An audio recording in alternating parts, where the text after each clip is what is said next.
Bonjour, je suis Julia, donc je suis la responsable du RAID de la 7e édition, RAID in Salon Orange. Sachez que cette année ça va être exceptionnel. Vous aurez du trail, du VTT, du run and bike, de la course d'orientation, de l'escalade, du canoë ou du rafting, ça va dépendre du délire. Donc tout ça, ça aura lieu dans la Drôme. Alors l'avantage de la Drôme, c'est que vous allez voir, les paysages sont exceptionnels et il y a une diversité en termes d'activités. Alors on a choisi la Drôme parce que la Drôme, il se trouve que c'est le premier département de France qui est bio. Donc nous, on s'est dit, on veut devenir une éco-manifestation durable. Donc on part dans la Drôme, on va pouvoir avoir des produits locaux bio, on va pouvoir être en respect total avec la nature. La ville de Die, c'est une petite ville, une sous-préfecture de 4600 habitants qui est énormément tournée vers le tourisme, mais c'est une ville qui est également un passé historique important, puis c'est une ville romaine. Il y a des monuments historiques, des remparts qui sont très anciens et qui sont des monuments protégés. Mais le Diois, c'est aussi bien sûr le pays de la Clairette. Le territoire du Diois est un territoire très tourné vers le bio, avec de la Clairette bio, mais aussi des productions agricoles bio. On est le bout de Bio-Vallée, et il y a énormément de producteurs qui travaillent en bio. La Clairette, c'est un vin qui est tout à fait naturel, c'est-à-dire on presse le raisin, on attend que la fermentation se fasse, une partie en cuve et l'autre moitié en bouteille. Et c'est assez, comme ça a l'air assez facile. Elle aurait été découverte, un vigneron aurait oublié ses jarres de raisin dans une cascade pour les garder au frais.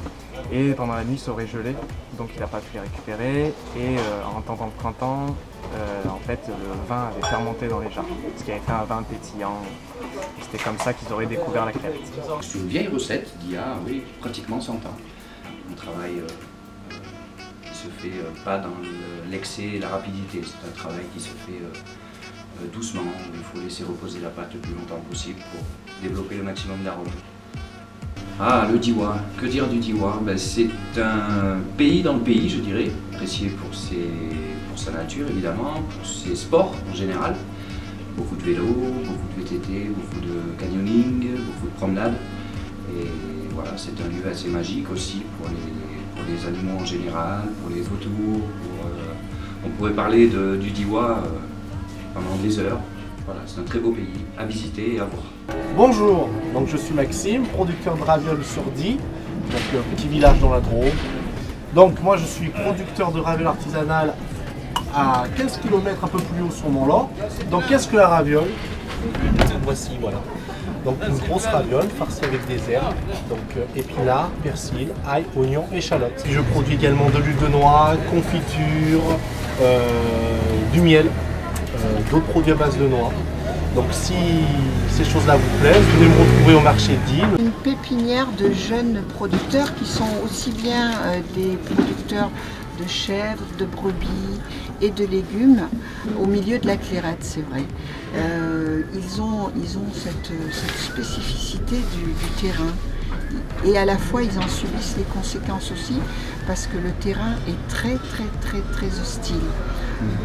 Et de par la nature du sol et aussi par le climat parce que les hivers sont très rigoureux et les étés sont très beaux. Alors on bénéficie d'un milieu touristique qui appelle à produire beaucoup l'été et c'est vrai que le marché de Die multiplie par 4 la population du Die pour ce marché qui est très divers et varié et qui présente le Diois dans toutes ses couleurs et dans toutes ses diversités. À la limite un peu hippie et à la limite très classe, très sophistiqué dans des produits de première qualité. Alors vous, je sais que vous venez pour faire un petit peu de sport. Eh bien vous tombez bien parce que le Diois est une région extrêmement sportive. On y pratique pratiquement tous les sports. Et on a entre autres sur Die, aujourd'hui vous venez, il y a le rallye de Monte-Carlo historique, mais on a sur Die régulièrement une randonnée vélo, la Drômoise. Voilà, c'est un terrain de jeu qui est extrêmement intéressant et si vous découvrez cette région, vous allez en profiter parce que en principe on a c'est très apprécié de tous les sportifs, de toutes sortes. On fait du canoë, on fait de la montagne, on fait un petit peu tout dans DIWA. En tout cas, vous serez les bienvenus quand vous viendrez à Die. Dans DIWA, il y a de super sentiers. Bon, pour reprendre le terme, c'est beaucoup de single track. Donc tous les participants de cette épreuve seront, je pense, ravis. Bon, enfin, pour ceux qui aiment les single track. Il y a beaucoup de sentiers techniques sur les contreforts du Glandas, voilà, de belles descentes. Bon, vous allez certainement prendre un grand plaisir. Moi je suis Bastien Pénard, je suis le président du BDE, donc ça va être ma deuxième édition du raid en tant que président. Donc j'ai vraiment hâte de voir ce nouveau raid. Cette année on part dans le DIWA, donc l'année dernière on a fait les Hautes-Alpes, l'année d'avant le Jura, on a fait 2 années en Ardèche, donc on se balade pas mal, ça va être vraiment sympa. Le DIWA ça va offrir des vraiment beaux paysages, c'est une région qui est hyper naturelle, qui est quand même très vallonnée, c'est un peu plus bas que les Hautes-Alpes de l'année dernière, mais au final je pense que vraiment les participants vont vraiment s'amuser, ils vont voir des paysages qui vont un peu varier quand même, des paysages forestiers, et puis ça va commencer à descendre sur les paysages méditerranéens. Donc ça va être vraiment sympa cette édition. J'ai participé à 2 éditions, la deuxième j'ai abandonné malheureusement, et la première je l'ai finie. Par contre j'ai vraiment adoré le côté esprit d'équipe. À chaque fois voilà, on est 4 personnes, et le but, moi j'ai jamais joué la gagne, le but c'est vraiment d'aller au bout. Et voilà, de se dépasser physiquement et puis de s'entraider. Il y en a qui sont bons en course à pied, d'autres qui sont bons en vélo. Et le but c'est vraiment que tout le monde arrive au bout et qu'on s'amuse. Bonjour, donc pour la 4e année consécutive, j'ai le plaisir d'être le parrain du Raid INSA Lyon.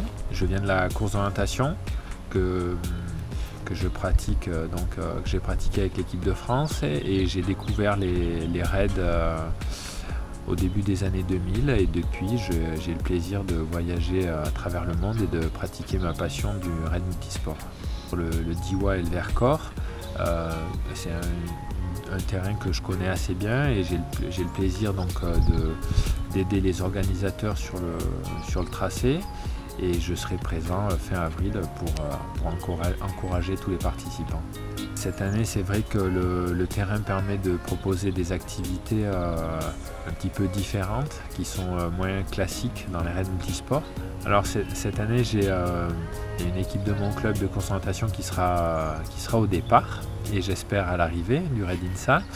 Et donc quand je leur ai proposé de faire une équipe, j'ai eu beaucoup de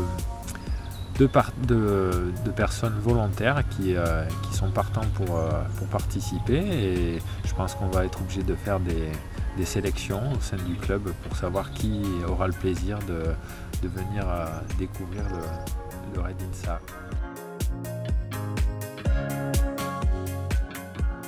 Donc je vous donne rendez-vous du 26, 27 et 28 avril dans la région du DIWA pour venir participer au Raid INSA Lyon.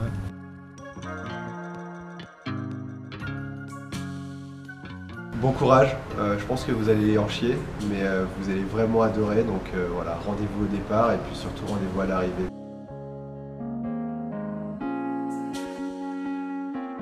Pour cette 7e édition, je tiens à remercier tous nos partenaires, qu'ils soient les médias, les entreprises, et en particulier Orange, qui nous soutient pour la 4e année consécutive, et donc qui nous fait pleinement confiance et nous soutient pour une bonne organisation.